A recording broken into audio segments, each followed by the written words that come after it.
Semangat pagi Sobat Sukses, bertemu lagi di acara Coffee Trade bersama saya Aditya. Saya Head of Business Development PT Monex Investindo Futures dan saya juga seorang wakil pialang di PT Monex Investindo Futures.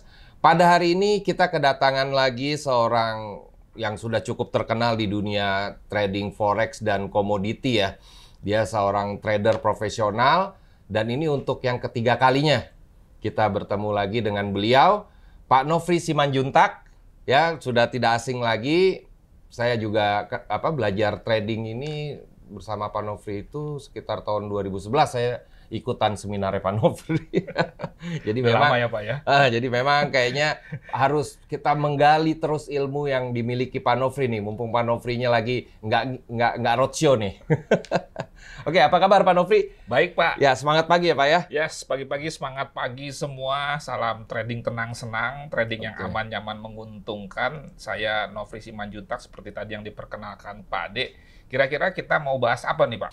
Itu kita akan membahas pada hari ini Pak Nofri Commitment of Trader ya. Betul. Commitment of Trader atau yang disebut dengan COT gitu. Nah, ini sangat berhubungan dengan beberapa video yang pernah Pak Nofri sampaikan di video-video Coffee Trade sebelumnya maupun di video pendek yang Pak Nofri suka jelaskan. Ada beberapa analisa yang digunakan oleh para trader itu, analisa technical dan analisa fundamental.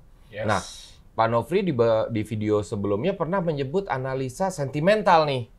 Analisa sentimental, tapi saya ya mungkin karena saya suka ngobrol sama Pak Nofri, saya jadi mengerti itu apa analisa sentimental. Nah, tapi teman-teman, sahabat trader, sobat sukses semua yang ada di Indonesia, khususnya para trader nih, juga pengen tahu nih Pak Nofri. Karena kan selain adanya analisa teknikal, analisa fundamental, Pak Nofri juga pernah mention bahwa ada analisa sentimental.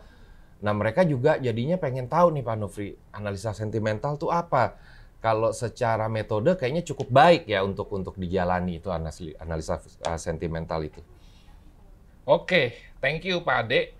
Seperti tadi yang disampaikan oleh Pak Ade, di dalam dunia trading kan ada metode atau pendekatan atau analisa, yaitu analisa teknikal. Kita sudah tahu sama tahu bahwa itu berdasarkan chart.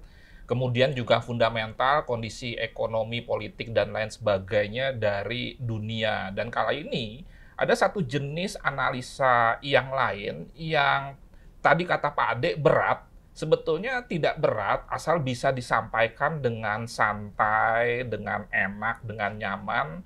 Apalagi di dalam kesempatan Coffee Trade yang diselenggarakan oleh Monex ini. Dan saya memberikan apresiasi sekali kepada Monex yang senantiasa memberikan edukasi-edukasi yang bermanfaat untuk dunia trading, forex, gold, bahkan sebetulnya secara umum termasuk bisa saham, kripto, dan lain sebagainya. Nah, kalau kita bicara mengenai analisa sentimental, itu sebetulnya berkaitan dengan basic dari pergerakan harga itu sendiri. Kita harus ketahui bahwa pergerakan harga market mata uang, komoditi itu sebetulnya mirip sekali dengan perdagangan di sektor real, Pak. Oke. Bahwa yang namanya harga bergerak karena adanya transaksi. Transaksi permintaan dan penawaran atau supply and demand mengakibatkan terjadi pembelian penjualan, dan di dalam proses itu pada institusi besar tentunya ada yang disebut dengan akumulasi, pengumpulan barang, kemudian juga distribusi, aksi profit taking atau melepaskan semua barang. Dan akumulasi dan distribusi yang bisa akhirnya menyebabkan pergerakan harga secara signifikan tentunya harus dilakukan dalam jumlah besar. Kemampuan untuk melakukan transaksi dalam jumlah besar tentunya harus didukung oleh dana yang besar. Makanya yang bisa menggerakkan market itu tentunya yang mempunyai dana besar, dan itu bukan trader retail seperti kita. Oke. Jadi kita misalkan bersatu padu nih seluruh trader retail di dunia ini tidak akan bisa menggerakkan market, karena kembali lagi berdasarkan yang tadi saya sampaikan hanya bisa digerakkan oleh institusi besar. Oke. Mereka misalkan membeli gold dalam jumlah yang sangat besar, ratusan lot dan lain sebagainya. Nah, itu dasar dari kita masuk dunia trading secara umum dulu. Jadi Pak Ade jangan pernah bilang trading forex gold online ini ada harga tersendiri. Kemudian pergerakan harga itu karena orang Medan bilang ditukang-tukangin oleh broker. Bukan. Digoreng ya Pak ya? Ya. Suka ada yang bilang tuh. Bukan seperti itu memang mekanisme pasar. Oke. Dan trading forex gold online yang kita jalankan itu mengacu kepada perdagangan secara fisik atau berjangka dalam kaitannya dengan mata uang dan komoditi tadi.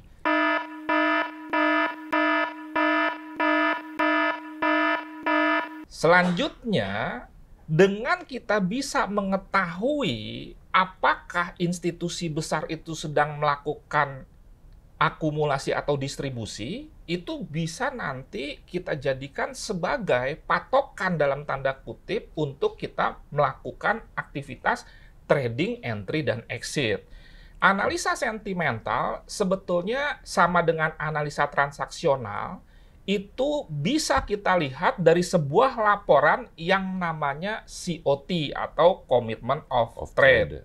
Bahwa laporan transaksi pasar kontrak perdagangan berjangka atau futures itu dipublikasikan secara tetap oleh yang namanya CFTC. CFTC ini adalah seperti Bapepti-nya Amerika dan itu ada di website cftc.gov.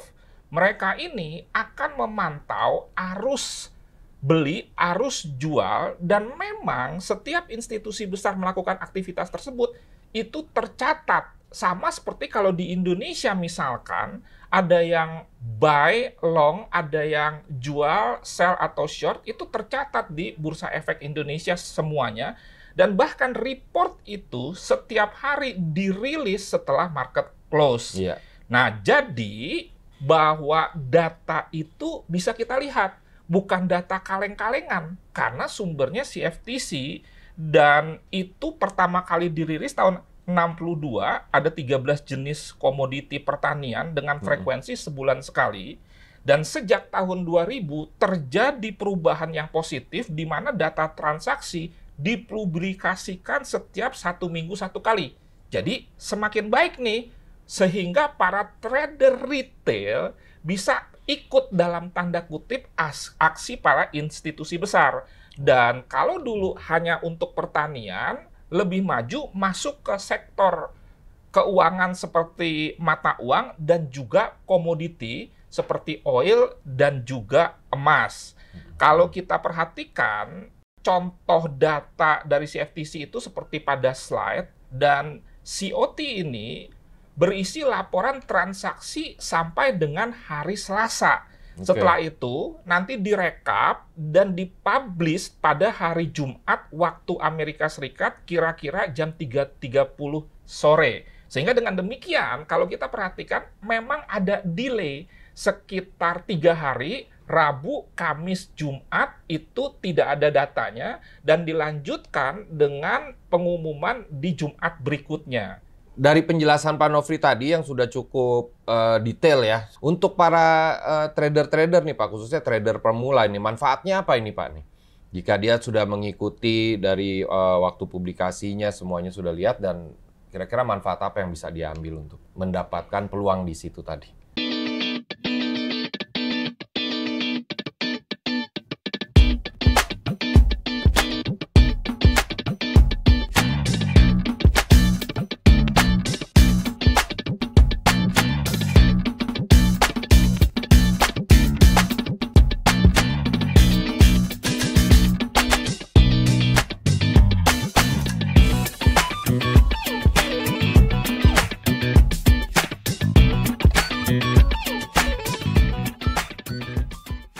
Oke, saya kadang-kadang bercanda ya bahwa market itu bukan punya opung kita dalam tanda kutip gitu loh. Jadi kita sebagai trader retail tidak mampu menggerakkan market, kita hanya ngikut.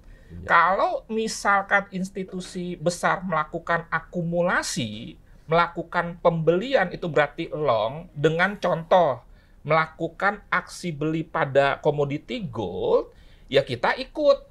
Kalau dia misalkan mengurangi kepemilikannya dengan melakukan distribusi, bisa aksi profit taking, bisa menjual semuanya, maka kita juga akan ikut. Dan apa yang dilakukan oleh institusi besar secara nyata yang nanti bisa kita lihat ini, pada akhirnya bergerak sesuai dengan apa yang ada di chart sebagai analisa teknikal.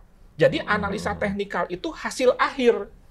Bahwa keputusan untuk melakukan pembelian gold mungkin dipengaruhi karena The Fed misalkan tidak agresif lagi menaikkan suku bunga, sehingga USD berpotensi melemah, menimbulkan efek masuk mengumpulkan gold, dan akhirnya tergambarkan di chart gold itu sendiri naik. Sehingga kalau ditanyakan manfaat, sudah jelas.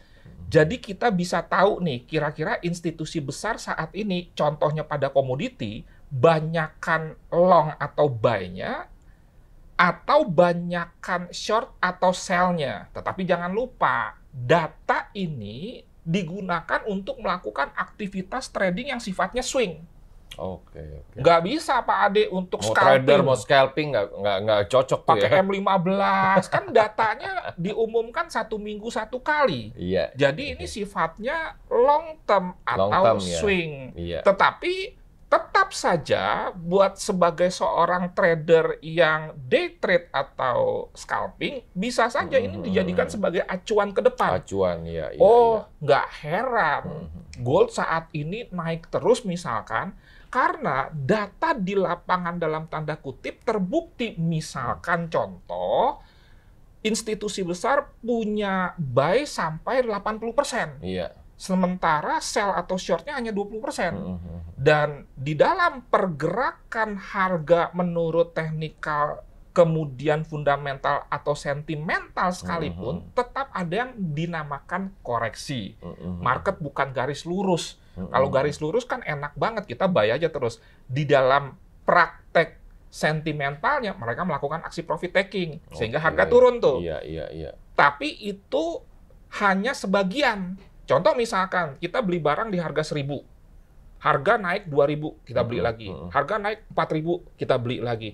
Kan tidak semua akhirnya kita tutup. Bisa yang 1.000 kita lepas dulu, itu yang disebut aksi profit taking. Dan pada chart dia terjadi koreksi. Sehingga sekali lagi untuk lebih singkatnya manfaatnya, kita bisa tahu net buy, net sell dari institusi besar tersebut yang menggerakkan market. Oke. Dan tapi tetap ya Pak Nofri ya, misalkan kita sudah mengetahui cara menganalisa secara sentimental, tapi tetap analisa teknikal dan fundamental itu juga tetap harus kita pahami, jadinya berkesinambungan itu ya. Tiga analisa itu jadinya bisa dikombin ya, bisa dikombin. Tidak ada yang tidak cocok Pak, semua matching. Tadi kan saya sudah memberikan contoh. Kemudian kalau nanti kita mengetahui dalam kaitannya dengan data COT ini, entry-nya tetap menggunakan analisa teknikal. Misalkan kalau kita mau buy, tunggu pada saat terkoreksi dan kena support, gagal breakout ke bawah, alias bounce atau terjadi reaksi atau mental, baru kita entry buy. Dan itu searah dengan tren di analisa sentimentalnya. Oke, iya. Jadi berkesinambungan memang ya. Jadinya analisa sentimental ini ya sangat bermanfaat banget untuk mendukung analisa teknikal dan analisa fundamental kita ya Pak ya. Betul Pak. Oke, siap. Jadi tetap tidak ada mana yang lebih baik, semua matching. Iya. Bahkan analisa teknikal aja banyak orang semua indikator dimasukin. Oke. Sekarang begini Pak Nofri. Dari penjelasan Pak Nofri tadi, bagi trader-trader yang ingin mencoba yang tadi Pak Nofri jelaskan tadi, itu sumbernya bisa didapat di mana tuh Pak Nofri, biar dia bisa mengambil posisi buy, atau sell, atau net short, net long gitu ya. Oke, jadi kalau analisa teknikal kan sumbernya dari broker kita mungkin ya, harga-harganya begitu. Kemudian analisa fundamental bisa dari website-website atau kanal-kanal YouTube dari institusi besar masing-masing negara yang memiliki mata uang. Nah, untuk analisa sentimental dalam bentuk data Commitment of Trader ini bisa kita lihat langsung di websitenya Bapepti-nya Amerika, yaitu cftc.gov. Data-data itu jelas sekali ada dan dipublikasikan rutin 1 minggu 1 kali setiap Jumat seperti tadi yang saya sampaikan.